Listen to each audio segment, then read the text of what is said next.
Quick IAS compose your dream. Hello दोस्तों, quick IAS में आपका स्वागत है। 69 बीपीएससी का जो पेपर है वो 30 सितंबर को है और हमारे चैनल द्वारा अलग अलग सब्जेक्ट के मैराथन क्लास शुरू कर दी गई है। आज हम लोग बायो जीव विज्ञान के एनसीईआरटी पर आधारित संभावित क्वेश्चन की चर्चा करेंगे, जो क्वेश्चन बहुत ज़्यादा पूछे जा सकते हैं और सारे के सारे क्वेश्चन एमसीक्यू के आधार पर होंगे, जो बहुत ही महत्वपूर्ण है और बहुत ज़्यादा एग्जाम में पूछे जाते हैं। इसी तरह की क्लास आपको लगातार मिलती रहेगी। आज ये मैराथन क्लास 2 है और इसी तरह की क्लास जीव विज्ञान बायो की सारे टॉपिक के आपको हम क्वेश्चन फॉर्म में उपलब्ध कराते रहेंगे। आप चैनल को सब्सक्राइब कर लीजिएगा, बेल आइकन को प्रेस कर लीजिएगा। अगर किसी क्वेश्चन में कोई डाउट होता है तो कमेंट करके उसको जरूर पूछिएगा, ठीक है। और सारे के सारे क्वेश्चन एनसीईआरटी पर आधारित हैं, क्योंकि बीपीएससी 68 में एनसीईआरटी से आधारित क्वेश्चन बहुत सारे पूछे गए हैं। तो एनसीईआरटी को आधार बना के हम सारे क्वेश्चन पहुंचा रहे हैं। किसी क्वेश्चन में कोई डाउट होता है तो कमेंट करके आप पूछिएगा, उसका जवाब आपको दिया जाएगा। शुरू करते हैं हम पहले क्वेश्चन की ओर। पहला क्वेश्चन है, सभी कवक सदैव होते हैं, तो जो फंगी होते हैं वो सदैव क्या होते हैं? विविध पोषी होते हैं। तो इसका आंसर हो जाएगा सी, ठीक है। तो ये बायो के बहुत महत्वपूर्ण क्वेश्चन लाया हूँ, सारे क्वेश्चन को अंतिम तक देखिएगा, बहुत इंपॉर्टेंट क्वेश्चन है, ठीक है। दूसरा क्वेश्चन है, वृक्षों की छालों पर उगने वाले कवक क्या कहलाते हैं? आप लोग देखा होगा, आप लोग इस मैप के थ्रू भी आप देख सकते हैं कि वृक्षों की जो छाल होती है उस पर उगने वाले जो कवक होते हैं उन्हें हम क्या कहते हैं? कोटिकोलस कहते हैं। तो इसका आंसर हो जाएगा ए, उन्हें हम कोटिकोलस के नाम से जानते हैं। तो इसका आंसर हो जाएगा ए। नेक्स्ट क्वेश्चन है, पेनिसिलियम क्या है? तो पेनिसिलियम जो होता है ये कवक का एक प्रकार होता है, ठीक है। ये जो है फंगस का एक प्रकार होता है, ठीक है। तो इसका आंसर हो जाएगा सी। नेक्स्ट क्वेश्चन है, लिटमस किसमें से निकाला जाता है? और लिटमस से जुड़े हुए क्वेश्चन बीपीएससी 68 वाले पेपर में जो है 3 क्वेश्चन आए थे। तो लिटमस किससे निकाला जाता है? लाइकेन से निकाला जाता है। और लाइकेन किससे मिलके बनता है? तो लाइकेन कवक और शैवाल से मिलके बनता है। तो इसका आंसर हो जाएगा सी। नेक्स्ट क्वेश्चन है, लाइकेन में कवक और शैवाल के मध्य सहजीवी संबंध क्या कहलाता है? ऊपर मैंने भी आपसे बताया कि जो लाइकेन होते हैं वो कवक और शैवाल से मिलकर बनते हैं। आप इस मैप के थ्रू इसको देख सकते हैं, पेड़ों की छालों पर आपको ये दिखाई दे रहे हैं। तो जो लाइकेन और कवक जो मिलते हैं उस संबंध को क्या कहा जाता है? हेलोटिज्म कहते हैं। तो इसका आंसर हो जाएगा ए। नेक्स्ट है, पेड़ों की छालों पर उगने वाले लाइकेन को क्या कहा जाता है? तो पेड़ों की जो छालों पर उगने वाले लाइकेन होते हैं उन्हें हम कहते हैं कार्टिकोलस, कार्टिकोल्स कहते हैं। तो इसका आंसर हो जाएगा ए।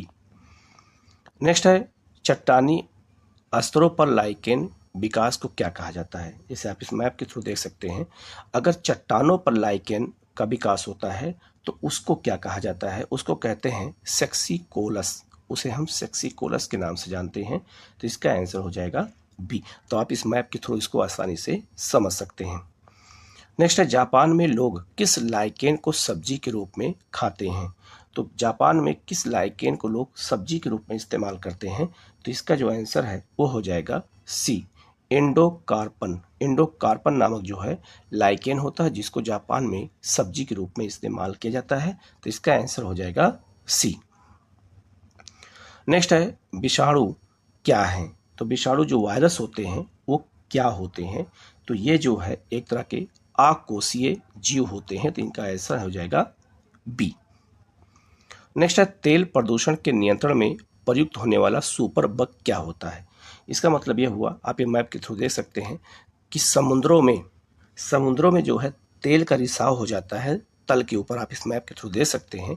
तो उस तेल के रिसाव को दोबारा खत्म करने के लिए कौन सा सुपर बग का इस्तेमाल किया जाता है? जो उस तेल को खा जाते हैं, पूरे तेल को खा जाते हैं और समुद्र का प्रदूषण समाप्त हो जाता है। वो होता है जीवाणु विकृति, उसे हम सुपर बग कहते हैं। और कई बार समुद्रों में जब तेल का रिसाव हुआ है तो उसके ऊपर छिड़काव इसका किया जाता है और सारे जो है तेल को खा लेते हैं, जिससे पानी जो जल होता है समुद्र का वो स्वच्छ हो जाता है। तो इसका जो आंसर है वो हो गया जीवाणु। जीवाणुओं के माध्यम से ही जो है तेल की सफाई की जाती है समुद्रों के ऊपर। तो इसका आंसर हो जाएगा बी। नेक्स्ट है, निम्नलिखित में से कौन प्रदूषण संकेतक होता है? इनमें कौन सा एक प्रदूषण संकेतक होता है? यह होता है लाइकेन। और लाइकेन किससे मिलकर बनता है? शैवाल से और कवक से। आप इस मैप के थ्रू देख सकते हैं, जो पेड़ों पर अगर लाइकेन हैं और लाइकेन अगर सूख रहे हैं तो इसका मतलब है कि वायुमंडल में वायु प्रदूषण फैला हुआ है। अगर लाइकेन हरे भरे हैं तो इसका मतलब है कि वहाँ पर बिल्कुल वायु प्रदूषण नहीं है। तो इसको हम वायु प्रदूषक संकेतक मानते हैं और ये नेचर के रूप में आप समझ सकते हैं। ये नेचर इस एक तरह का इंडिकेट बना के रखा है और इसको जो है आसानी से हम समझ सकते हैं कि लाइकेन कितना इंपॉर्टेंट है और इससे जुड़ा हुआ क्वेश्चन 68 बीपीएससी में पूछा गया है। इसीलिए मैंने हर प्रकार के क्वेश्चन आपको पहुंचाने का काम कर रहे हैं, जिससे ये क्वेश्चन आपको समझ में आए। आप लोग चैनल को जरूर सब्सक्राइब कर लीजिएगा और किसी को हमारे टेलीग्राम चैनल को ज्वाइन करना है तो उसका लिंक वीडियो कमेंट में शेयर कर दूंगा, आप ज्वाइन कर लीजिएगा। वहाँ डेली टेस्ट बीपीएससी का होता है, बीपीएससी स्पेशल का, बीपीएससी स्पेशल करंट अफेयर का, ठीक है, और सारे सब्जेक्ट का टेस्ट होता है, तो आप वहाँ सारे सब्जेक्ट के टेस्ट भी दे सकते हैं, ठीक है। तो इसका आंसर हो जाएगा यहाँ पर सी।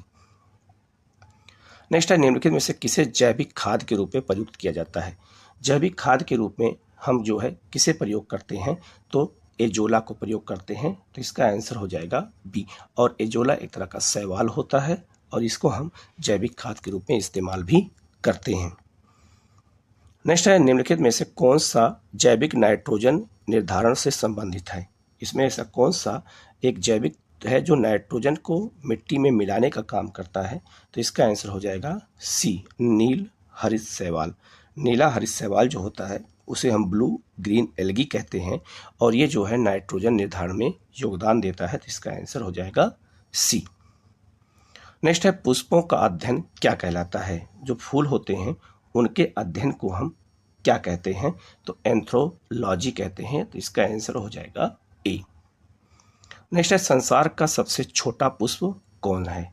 तो विश्व का सबसे छोटा पुष्प कौन है, यह आपका बुल्फिया, बुल्फिया नामक, यहाँ पे मैप पे देख सकते हैं, बुल्फिया नामक जो है एक छोटा पुष्प होता है, ठीक है, जो संसार का सबसे छोटा फूल माना जाता है। नेक्स्ट क्वेश्चन है, एनीमोफिली परागकण क्या होता है, ठीक है। तो ये याद रखिएगा, ये जो है वायु द्वारा, हवा द्वारा जब परागकण होता है तो उसे हम एनीमोफिली कहते हैं। ये क्वेश्चन बहुत इंपॉर्टेंट है। परागकण क्या होता है, जैसे आप मैप देख सकते हैं, पुष्प में, एक ही पुष्प में मादा और जनन दोनों अंग पाए जाते हैं। तो जब हवा चलती है तो पुष्प हिलने लगता है, तो परागकण जो है पुष्प से उड़ करके जा करके मादा वाले जो है जननांग में चला जाता है और उसी से बीज बनता है। तो परागकण जो है अगर ना हो तो बीज नहीं बनेगा, तो इसीलिए बहुत इंपॉर्टेंट है। और अगर परागकण हवाओं द्वारा होता है तो उसे क्या कहा जाता है, एनीमोफिली कहते हैं। तो ये बहुत मोफिली कहते हैं, तो ये बहुत ही महत्वपूर्ण क्वेश्चन है, याद रखिएगा। इसका आंसर हो जाएगा सी। नेक्स्ट है, एंटोमोफिली परागकण किसके द्वारा होता है।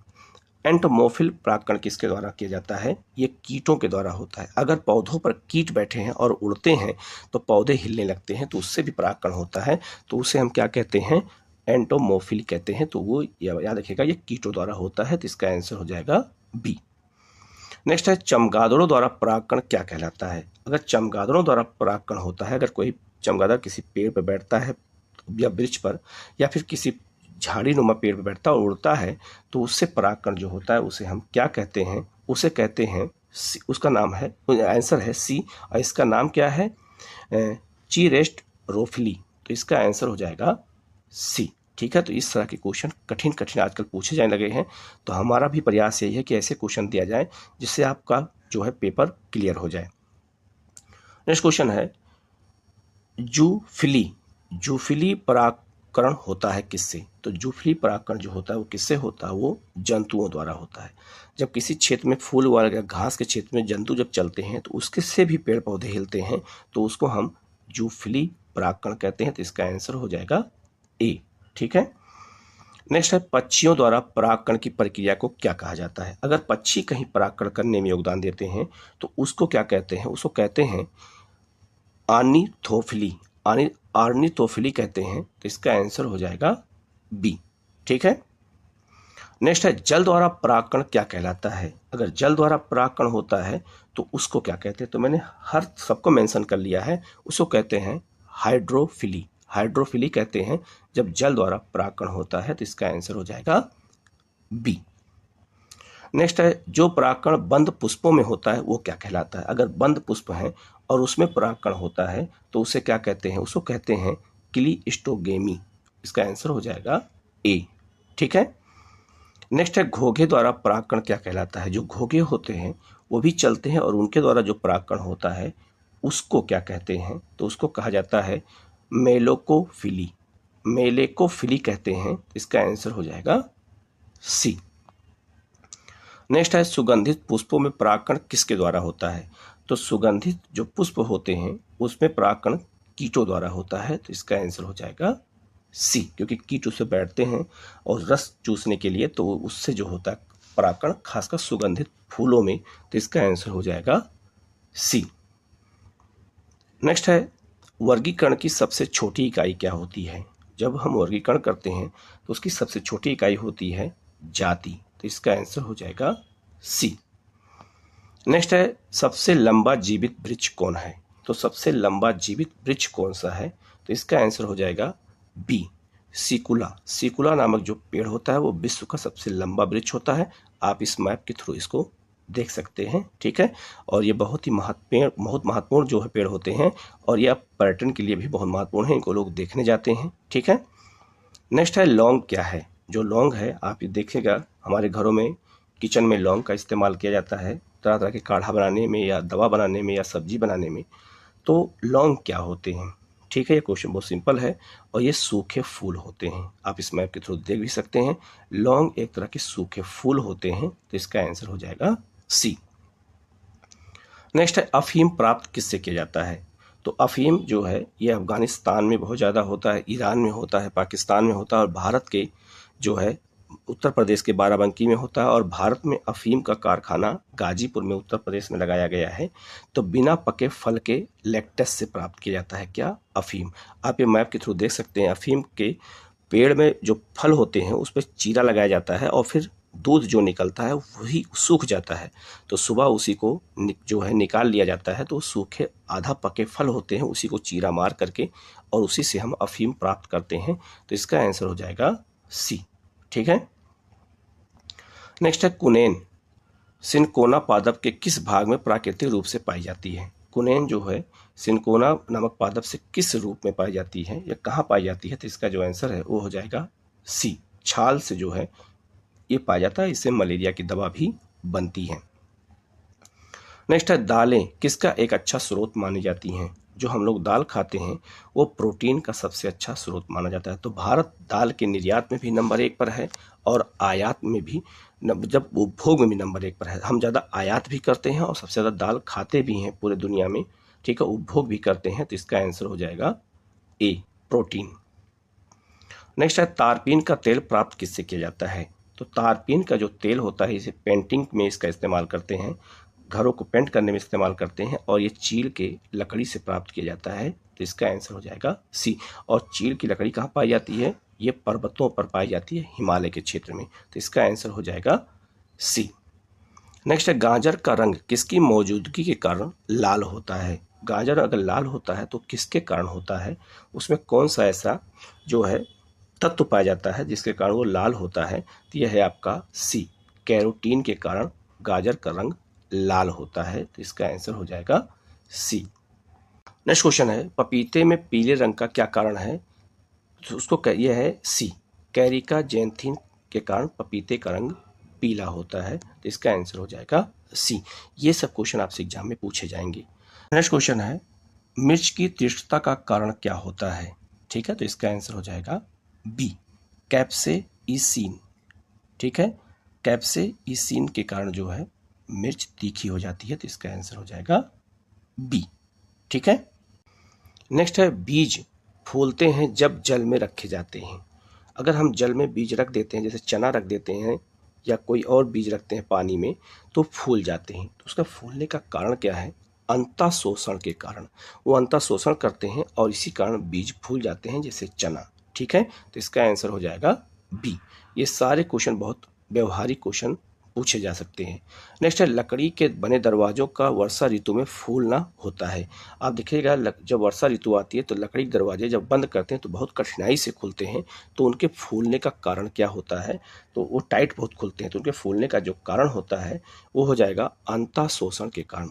ठीक है। अंतः शोषण के कारण वो फूल जाते हैं, इसलिए वो आसानी से खुलते और बंद होते नहीं हैं। ठीक है, तो इसका आंसर हो जाएगा बी। इस तरह के व्यवहारिक क्वेश्चन आपसे एग्जाम में पूछे जा सकते हैं। नेक्स्ट है, पौधों में जल का परिवहन किसके द्वारा होता है? तो जो पौधे होते हैं उसमें जल का जो परिवहन होता है वो जाइलम के द्वारा होता है। आप देख सकते हैं ये पौधा है, तो पौधों में जो जल ऊपर की ओर जाता है वो जाइलम के द्वारा जाता है, और जो खाद्य पदार्थ होते हैं वो फ्लोएम के द्वारा जाते हैं। तो याद रखिएगा, जा से जल और जा से जाइलम, तो जल जो है परिवहन जो है जाइलम के द्वारा होता है, तो इसका आंसर हो जाएगा सी। नेक्स्ट है, भूमि में पौधों की जड़ों के लिए उपलब्ध जल होता है। तो भूमि में जो पौधे होते हैं उनमें जल उपलब्ध कैसे होता है? तो इसका आंसर हो जाएगा केशिका के कारण केशिका जल होता है, तो यह हो जाएगा ए। नेक्स्ट है, पौधों के द्वारा ली जाने वाली नत्रजन का रूप क्या है? नत्रजन मतलब नाइट्रोजन। तो पौधों द्वारा जो नाइट्रोजन ग्रहण किया जाता है वो किस रूप में लिया जाता है? नाइट्रेट के रूप में। तो पौधे नाइट्रोजन को नाइट्रेट के रूप में ग्रहण करते हैं। ये बहुत ही महत्वपूर्ण क्वेश्चन है, मोस्ट इंपॉर्टेंट क्वेश्चन है, याद रखिएगा। इसका आंसर हो जाएगा सी। नेक्स्ट, पानी मिट्टी से जड़ों में जिस भौतिक प्रक्रिया द्वारा गुजरता है उसे क्या कहा जाता है? जो पानी होता है वो मिट्टी से जड़ों में किस भौतिक प्रक्रिया के द्वारा गुजरते हैं? तो यह है आपका परासरण। तो ये परासरण के कारण ही जल गुजरते हैं, तो इसका आंसर हो जाएगा सी। नेक्स्ट है, पौधों में वाष्पोत्सर्जन किसकी प्रक्रिया होती है? तो पौधों में जो वाष्पोत्सर्जन होता है वो किसकी प्रक्रिया द्वारा होता है? जल हानि के द्वारा। तो पौधों, जैसे मान लिया पौधा है, तो जब वाष्पीकरण होता है, वाष्पोत्सर्जन होता है, तो उससे जल की हानि होती है और सारा जल वायुमंडल में चला जाता है, तो इसका आंसर हो जाएगा बी। नेक्स्ट है, पौधे किस प्रक्रिया के द्वारा हवा में पानी छोड़ते हैं? तो किस प्रक्रिया के द्वारा पौधे जो है हवा में पानी छोड़ते हैं? वाष्पोत्सर्जन के द्वारा, तो इसका आंसर हो जाएगा ए। नेक्स्ट है, वाष्पोत्सर्जन मापी यंत्र क्या होता है? तो वाष्पोत्सर्जन मापी यंत्र क्या है? यह है आपका पोटोमीटर, तो इसका आंसर हो जाएगा सी। हम पोटोमीटर के द्वारा वाष्पोत्सर्जन को मापते हैं। नेक्स्ट क्वेश्चन है, वह दशा जिसमें वाष्पोत्सर्जन अधिक तेजी से होता है। सबसे अधिक वाष्पोत्सर्जन कब होता है? बहुत महत्वपूर्ण है, जब निम्न नमी और ऊंचा तापमान होता है। ठीक है, तो निम्न नमी और ऊंचा तापमान होगा तो उससे जो है बहुत ज़्यादा वाष्पोत्सर्जन होता है, तो इसका आंसर हो जाएगा बी। नेक्स्ट क्वेश्चन है, पत्तियों के दो मुख्य कार्य क्या होते हैं? तो जो पेड़ की पत्तियां होती हैं उनके दो मुख्य कार्य क्या होते हैं? प्रकाश संश्लेषण करना और वाष्पोत्सर्जन करना, तो इसका आंसर हो जाएगा सी। इस तरह के क्वेश्चन आपसे पूछे जा सकते हैं। ठीक है। नेक्स्ट है, सर्वाधिक प्रकाश संश्लेषी क्रियाकलाप कहाँ चलता है? सबसे अधिक प्रकाश संश्लेषण की क्रियाकलाप कहाँ ज़्यादा होती है? तो प्रकाश के नीले और लाल क्षेत्र में। तो लाल और नीले प्रकाश में सबसे अधिक प्रकाश संश्लेषण की क्रिया होती है, तो इसका आंसर हो जाएगा ए। ठीक है, तो इसका आंसर हो जाएगा ए। नेक्स्ट है, निम्नलिखित में से कौन सा ऊर्जा रूपांतरण प्रकाश संश्लेषण नामक प्रक्रिया में होता है? तो प्रकाश संश्लेषण की क्रिया में ऊर्जा का रूपांतरण किस रूप में होता है? तो प्रकाश ऊर्जा से रासायनिक ऊर्जा बनता है। तो प्रकाश संश्लेषण की क्रिया के द्वारा प्रकाश ऊर्जा, सूर्य का प्रकाश रासायनिक ऊर्जा में बदल जाता है, तो इसका आंसर हो जाएगा बी। तो इस तरह के बहुत महत्वपूर्ण क्वेश्चन आपसे एग्जाम में पूछे जाएंगे। ठीक है। नेक्स्ट है, किस क्रिया के फलस्वरूप पौधों में ऑक्सीजन का निकास एक कार्बन डाइऑक्साइड का अवशोषण होता है? ठीक है, तो ये बहुत ही महत्वपूर्ण क्वेश्चन है, पर्यावरण से जुड़ा हुआ है। ये है आपका प्रकाश संश्लेषण की क्रिया के द्वारा, तो इसका आंसर हो जाएगा ए। ठीक है। नेक्स्ट क्वेश्चन है, निम्नलिखित में से कौन सा कथन असत्य है? एग्जाम में कभी आए तो सत्य और असत्य को पहले अंडरलाइन करना है, तो कौन सा इसमें असत्य है? तो इसका आंसर हो जाएगा सी। ठीक है, प्रकाश संश्लेषण में O2 का उपयोग होता है, नहीं CO2 का उपयोग होता है। तो CO2 ऑक्सीजन का कच्चा माल होता है। ठीक है, तो ये सही है और ये भी सही है, लेकिन ये सी गलत है, इसका आंसर हो जाएगा सी। ठीक है, तो ऐसे ही महत्वपूर्ण क्वेश्चन आपसे एग्जाम में पूछे जाएंगे। नेक्स्ट है, प्रकाश संश्लेषण की दर सबसे अधिक कब होती है? तो प्रकाश संश्लेषण की दर सबसे ज़्यादा कब होती है? लाल रंग के प्रकाश में, तो इसका आंसर हो जाएगा सी। नेक्स्ट है, प्रकाश संश्लेषण की दर सबसे कम कब किस में होती है? तो सबसे ज़्यादा तो लाल में होती है, तो सबसे कम बैगनी में होती है, तो इसका आंसर हो जाएगा सी। ठीक है, तो इतने महत्वपूर्ण क्वेश्चन आज मैराथन सेकंड क्लास में आपको दिया गया है। इसी तरह क्लास आपको लगातार मिलती रहेगी बायो की, जिस सारे टॉपिक के क्वेश्चन मैं कराऊंगा। आप लोग चैनल को सब्सक्राइब कर लीजिएगा, बेल आइकन को प्रेस कर लीजिएगा, जिससे इस तरह क्लास आपको लगातार मिलती रहे। किसी क्वेश्चन में कोई डाउट हो कमेंट करके पूछिएगा, उसका जवाब आपको दिया जाएगा। ओके, धन्यवाद, थैंक यू।